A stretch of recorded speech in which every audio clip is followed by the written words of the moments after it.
Despite no comments on the ongoing Manipur crisis, Manipur Prime Minister Narendra Modi has extended his heartfelt greetings to the people of Manipur on the occasion of Statehood Day. In his message, he highlighted the rich cultural heritage, sporting excellence and historical significance of the state in India's freedom struggle.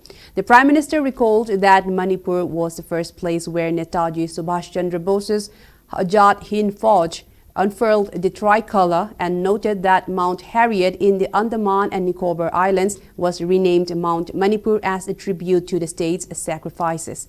Emphasizing the state centre's commitment to the Northeast under the Act East, Act Fast policy, Modi said Manipur has witnessed accelerated development since 2014 with increased central assistance and implementation of flagship schemes like PM Kisan, Jan Dhan Yojana and Ayushman Bharat. He also emphasized major infrastructure initiatives including rail, airport and highway projects along with improvements in healthcare, education, skilling and women empowerment.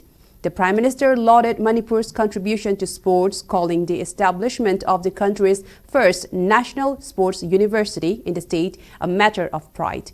Appreciating the efforts of Governor Ajay Kumar Bhalla in promoting development, Modi reaffirmed the centre's unwavering support for peace, progress and inclusive growth in Manipur.